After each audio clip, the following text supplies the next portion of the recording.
parents kicked me out of the family dinner. "Go away, we don't want to see you," said Mom and Dad, so I left. But a month later, when my sister emptied their joint account, I should have known better than to show up. After everything that happened with Stacy, I knew it was going to be ugly. But Grandma called the night before and convinced me. "Douglas, she's still your mother. No matter what happens, you'll regret it if you don't go." I should have listened to my gut. It all started a month earlier when Stacy came to me practically sobbing and said she was in deep trouble. She had run up 10 grand in gambling debt, and now, she said, some very scary people were after her. She spun the usual dramatic story about how they were threatening her, how she'd pay me back, how she had no one else to turn to. I had heard it all before. This wasn't the first time Stacy had made a mess and expected the family to clean it up. Each time, Mom and Dad came to the rescue, covering her debts and making excuses for her. "She's just unlucky," Mom would say. "She's not like you, Douglas. She struggles with money." But I wasn't going to be her safety net.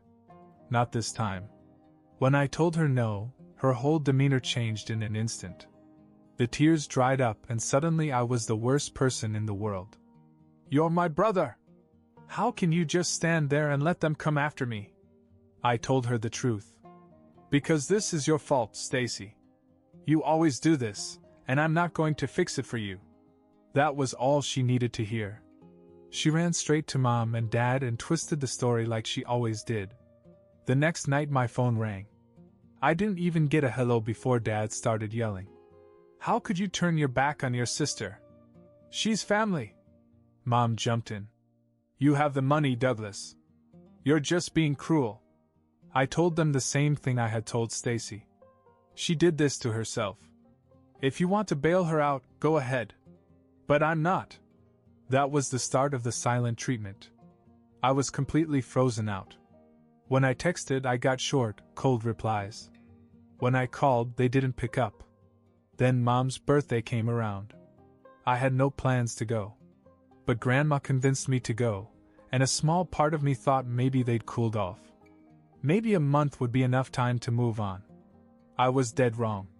When I walked into the house, I barely got 2 steps in before Dad turned to me, his face already red. Mom was standing with her arms crossed, and Stacy was sitting at the dining room table, smiling as if she knew exactly what was going to happen. Dad's voice was sharp. "Why are you here?" I hesitated. "It's Mom's birthday." Mom's reaction was ice cold. "Either you help your sister or we don't want you here." Just like that. No hesitation. No guilt. I looked at them, waiting for someone to realize how crazy they sounded. But they just stared, waiting for me to give in. Then I looked at Stacy. She didn't look embarrassed or grateful. Just smug. Like she had won. So I walked away. I didn't argue. I didn't beg. I didn't even bother to say goodbye. I just turned and walked out, hearing the door slam behind me. And that was the end of it for a while. After they threw me out, I decided I was done with them. No calls, no texts. If they wanted to choose Stacy over me, let them. I focused on work, went to the gym more, and honestly, I felt lighter without all their drama. Then, about a month later, I got a call from Dad. I almost ignored it, but curiosity got the best of me. The moment I answered, he sounded like a completely different person, panicked. "Douglas, we need to talk. It's urgent." I wasn't interested. "Oh, now you want to talk? What happened? Did Stacy lose another 10 grand? Silence. Then, in a voice so low I barely recognized it, he said, "She took everything." That got my attention. "What do you mean, everything?" "Our savings. The entire account. Your mother and I woke up this morning and there was nothing. She cleaned us out." I couldn't help it. I laughed. After all these years of defending her, covering for her, this is what they got. Dad didn't think it was funny. "This is no joke, Douglas. We're talking $60,000. 60 grand. Gone." I whistled. "Wow. That's tough. Guess she had some bad luck at the casino again, huh?" She won't return our calls. We don't even know where she is. This part actually surprised me. Stacy was reckless, but she never disappeared. She liked drama too much to just disappear. Dad took a breath. Douglas, please. We need your help. I let that sink in for a second. They needed me now? After telling me to get out? After treating me like I was nothing compared to Stacy? Why would I? Mom's voice suddenly cut in, shaky and exasperated. Because you're our son, we made a mistake. But we need you now. I should have hung up. I wanted to hang up. But a small part of me wanted to see how far Stacy had gone. So I agreed to meet her. When I showed up at their house, they looked terrible. Mom's eyes were red, like she'd been crying all night, and Dad looked older, like the stress had aged him physically. I sat down across from them. All right. Start from the beginning. Mom sniffed. Last night we went to sleep as usual. This morning, your father went to check our joint account, and it was empty. Every last dollar was gone. We called the bank, but the money had already been transferred. All of it. I frowned. Transferred where? Dad clenched his fists. To a new account. Under Stacy's name. That was bold, even for her. So she didn't even try to hide it? She left us a text, Mom whispered, then slid her phone toward me. It was short, just a single message from Stacy. You guys have always helped me. Consider this my last bailout. Don't bother looking for me. I stared at it for a long time. I wasn't even angry, I was impressed. Stacy had burned it completely. I looked up at Mom and Dad, who were both waiting for me to say something. And I smiled. Well, I guess you finally found out who your favorite child really is. Mom broke down completely, sobbing into her hands. Dad just sat there, staring at nothing, as if his brain couldn't process what had happened. I wasn't in a hurry to comfort them. They had had years to see this coming. They chose to ignore all the warning signs. Now reality had slapped them in the face. So what do you want me to do? I finally asked. Dad straightened up. You work in finance. You know about banking, fraud. Can't you help us get the money back? I sighed. It's not that simple. You gave her access to the account, didn't you? Mom hesitated, then nodded. She was supposed to use it for emergencies. I almost laughed. Yeah, well, I guess she had an emergency at the blackjack table. Dad slammed his fist down on the table. Douglas, this is our savings. I leaned back. And you gave it to a gambling addict. What do you want me to say? For the first time, Mom looked at me angrily. As if I was the problem here. We are your parents. We raised you, we took care of you. And when we ask for help, this is how you treat us? I stared at her, hardly believing what I was hearing. You took care of both of us, but when Stacy needed help, you expected me to step in. When I needed support, you kicked me out. And now that she's screwed you over, suddenly I'm supposed to drop everything? Dad began to pace. We're not asking for money, Douglas, we just need to fix this. There must be something we can do. There was. But they wouldn't like it. I took a deep breath. There is a way to get the money back. But it's messy. Mom and Dad both leaned in. What is it? I pulled out my phone. If Stacy took out all that money, she's probably gambling right now. She's not smart enough to hide it. She thinks she'll double it before anyone can stop her. Mom looked sick. You think she's at the casino? Not just any casino, I said. The one that banned her. Because here's the thing, Stacy had already blown her chances at every respectable casino in town. But she had connections, and I had a strong suspicion that she had gone somewhere illegal. Dad's eyes widened. You mean? Yep, I nodded. Underground gambling. Places that don't care about prohibition. Places that don't care if she loses everything and leaves in debt to the wrong people. Now they really panicked. Mom grabbed my arm. We have to find her. I shook my head. I'm not going to some backroom casino just to drag her out. Dad clenched his jaw. Then what do we do? I pulled up a contact on my phone. A guy named Ryan. Someone I used to work with before he left finance for riskier ventures. I looked at Mom and Dad. We're not going to find Stacy. We'll let them find her. And then I hit call. Ryan answered after 2 rings. Douglas. Haven't heard from you in a while. Yeah, I need a favor, I said. You still have connections in the underground gambling scene? Ryan chuckled. Are you finally getting into trouble? Not me, I said. My sister. She stole 60 grand and is probably losing it as we speak. That got his attention. 60? Damn. Yeah, I might know where she is. But if she's gambling in one of these places, it won't be easy to get her out. I glanced at Mom and Dad, who were both staring at me in despair. I don't need her out. I need the money back. Ryan was silent for a second. Then he sighed. All right. I'll ask around. If she's at one of the usual places, I'll let you know. I hung up and looked at my parents. Now we wait. Dad frowned. That's it. Just wait. Do you have a better idea? Mather answered. An hour later, Ryan texted me an address. It was in a part of town where normal people didn't go after dark. I found it. Playing high stakes. Losing badly. I showed the text to Dad. His face turned pale. She's going to gamble it all away, isn't she? She already is. Mom grabbed my arm. We have to go now. I shook my head. If we barge in and start yelling, they'll just throw us out. Those places don't like attention. Dad clenched his fists. So what, we just let them burn through everything? No, I said. We'll do something smarter. Ryan had given me another piece of information. The house always had a collector, a guy who dealt with debts.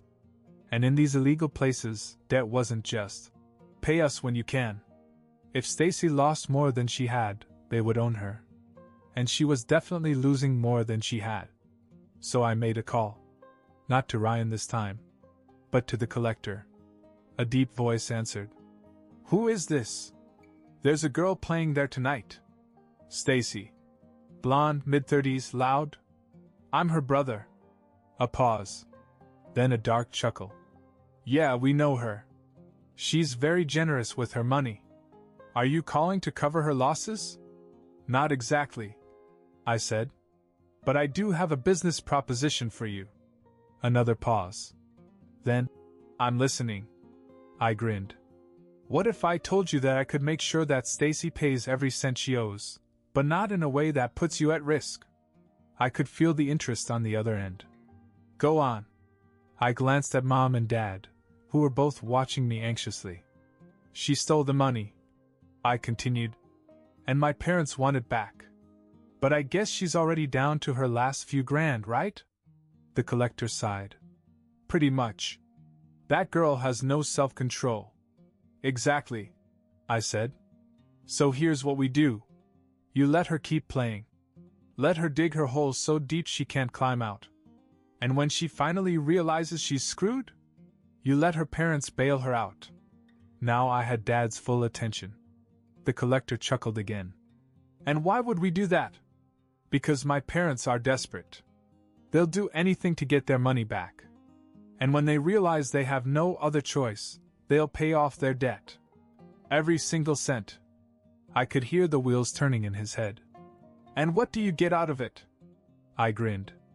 I get to watch them suffer. Silence. Then, finally, you got a deal.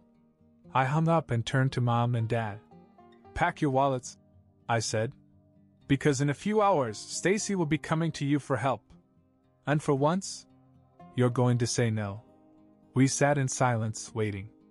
Mom kept fidgeting, looking at Dad as if he'd magically come up with a better solution.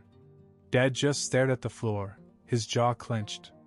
I was enjoying this far too much. 3 hours later, just after midnight, Mom's phone rang. Stacy. Mom gasped and almost answered immediately, but I grabbed her wrist. Put it on speaker. She hesitated, then did. The second she picked up, Stacy's voice came through, frantic. Mom!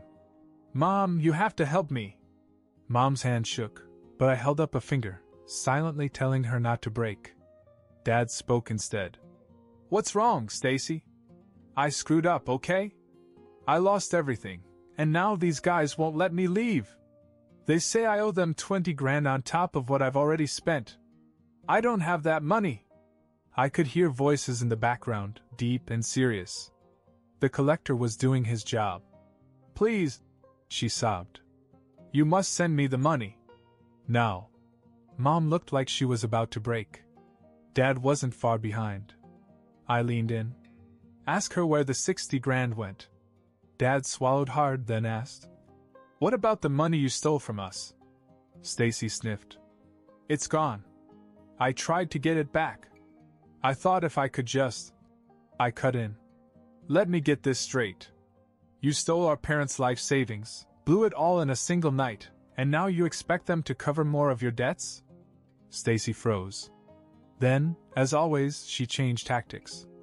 Douglas, you don't understand. These guys aren't just debt collectors. They said if I don't pay, they'll... She choked on the words, trying to make it sound as dramatic as possible. I didn't flinch. What? Break your legs? Take a kidney? Sounds like your problem. Mom gasped. Douglas! I ignored her. You made this mess, Stacy. You deal with it. Now she was in full panic mode. You can't do this to me. Mom! Dad! Please, I'll pay you back, I swear! Dad was breathing heavily, clearly on the verge of breaking down. I wasn't finished. Get one of the boys on the phone. Stacy sputtered. What? You said they're right there, right? Put one on the phone. A few seconds of muffled arguing. Then a new voice came through, deep and calm. The collector. That's some cold-blooded stuff, brother. Respect. How bad is she? I asked. Down to her last chip, he said. We gave her a chance. Even warned her. But she doesn't know when to run. I nodded. I thought so. Mom burst out. Please. We just want to make sure she's okay. The collector chuckled. She's fine. For now. Dad finally cracked. We'll pay. Just tell us how dash. I slammed my hand down on the table, making them both jump. No. You won't. Dad turned on me. Douglas, she's our daughter. She's a thief. I snapped. She stole from you. And now you're going to reward her? Mom cried again. We can't just leave her there. Yes, we can, I said. And we will. Silence. Then the collector chuckled again. Damn. I wasn't expecting that. Stacy yelled through the phone. You can't do this to me. I stayed calm. Just let her scream, let her panic, let it sink in that for the first time in her life she couldn't be saved. After a long pause, the collector spoke again, amused. Well, looks like she's staying. And then the call ended. Mom burst into sobs. Dad just sat there, pale and trembling. I sat back. She'll figure something out. She always does. And I meant it. Because the thing about Stacy? She was a survivor. The real fun was going to be what she had to do to survive this time. The next morning, Mom and Dad looked like they hadn't slept at all. Mom's eyes were puffy. Dad was still clutching his coffee like it was the only thing keeping him upright. Either of them spoke to me. I didn't care. I'd made my point. Stacy had finally hit rock bottom. Or so I thought. At noon, Dad's phone rang. He answered it without thinking, and the moment I saw the color drain from his face, I knew something was wrong. Mom grabbed his arm. What? What is it? Dad's voice was barely a whisper. She's here. I blinked. What? The doorbell rang. Dad looked at me stunned. Stacy's at the front door. That didn't make sense. She was supposed to be deep in with the collectors. How did she get out so quickly? Mom ran to the door and yanked it open. And there she was. Stacy was standing on the porch, perfectly fine. No bruises, no broken bones. Her hair was messy, and her makeup was smeared like she'd been crying, but other than that, she looked normal. Like nothing had happened. "Mom!" She threw herself forward, sobbing into Mom's shoulder. "They let me go. I was so scared. I thought I was going to die." Mom held her, crying just as hard. "Oh, sweetheart. We were so worried." I crossed my arms. "How did you get out?"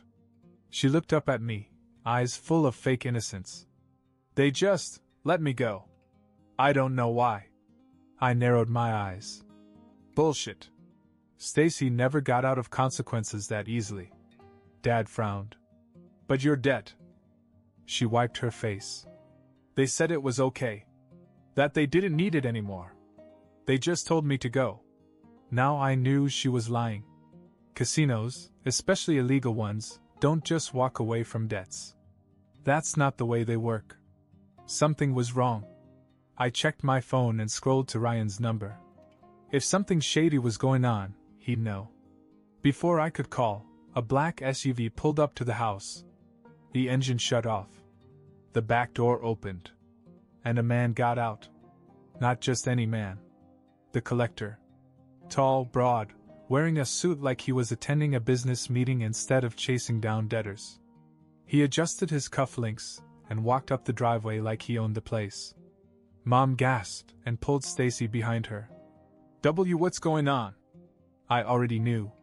Stacy wasn't free. She just sold herself into something worse.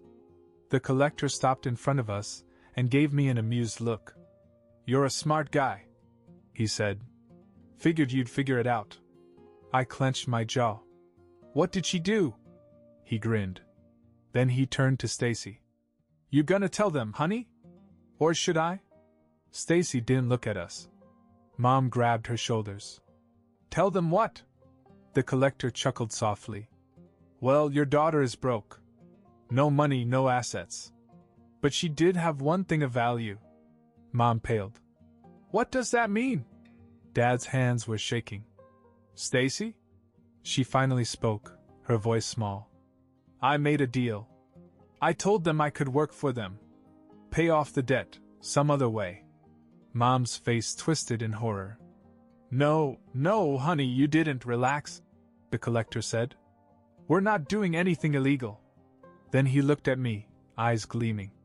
"We just needed someone to run a little operation for us. Move money. Manage accounts." My stomach dropped. This wasn't about gambling anymore. This was money laundering. And Stacy had just signed up for it. The air felt heavy. Mom and Dad looked frozen, like their brains were refusing to process what was happening. I wasn't surprised. Stacy wasn't free, she was owned. I exhaled slowly. "So let me get this straight. Stacy gambled away 60 grand, took on another 20 in debt, and now, instead of paying it back, she's agreed to launder money for you?" The collector smiled. "She's a natural." Mom grabbed Stacy's arm. "You can't do this. She's not a criminal." He shrugged. "She is now." Dad stepped forward. "We'll pay her. Whatever she owes, we'll pay." The collector held up a hand. "You see, that would have worked yesterday. But now? We don't want your money. We want her." Mom started sobbing again. Stacy still wouldn't meet my eyes. I ran my hand over my face. "What exactly is she supposed to do?" The collector looked amused. "She moves money, does transactions, nothing crazy. The kind of work someone with her habits is good at." That meant one thing. They weren't just laundering money. They were using Stacy to move stolen money through gambling rings. And if she got caught, she'd go to jail. I turned to Stacy. "Did you really think this was a good idea?" She finally looked at me, her eyes red and distressed. "I had no choice. It was this or..." She stopped herself and shook her head. The collector smiled. "You're smart, Douglas. You know how this works. A deal is a deal." And just like that, I realized they didn't even need Stacy. They wanted me. That's why they let her go. They knew I'd step in. I sighed. You want the money back, right? The collector raised his eyebrows. Obviously. Then you don't need Stacy. You need someone who actually understands finance. Knows how to move money without raising red flags. His grin widened. And you're offering yourself instead? Mom gasped. Douglas, no! I ignored her. I can get you your money. All of it. Legally. No risk. No heat. The collector studied me for a moment, then chuckled. You're a lot smarter than your sister. I crossed my arms. Do we have a deal? Another long pause. Then, finally, he nodded. We have a deal. Relief washed over Mom and Dad. Stacy collapsed, looking like she couldn't believe I'd just saved her again. But I wasn't done. I pulled out my phone, hit record, and looked the collector dead in the eye. Say it. He tilted his head. Say what? That Stacy is free. That she owes you nothing. He let out a low laugh, then shrugged. Stacy's free.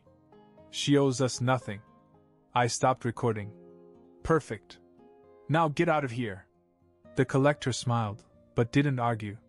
He turned and walked back to the SUV and drove away as if nothing had happened. The second he was gone, Mom hugged me. Oh, thank God. I was so scared. You saved her. Dad nodded. Douglas. I don't know what to say. Stacy just stood there with her arms crossed. I didn't ask for your help. I scoffed. You never do. She looked at me but said nothing. I turned to Dad. You're going to pay me back the 60 grand. Every cent. I don't care how long it takes.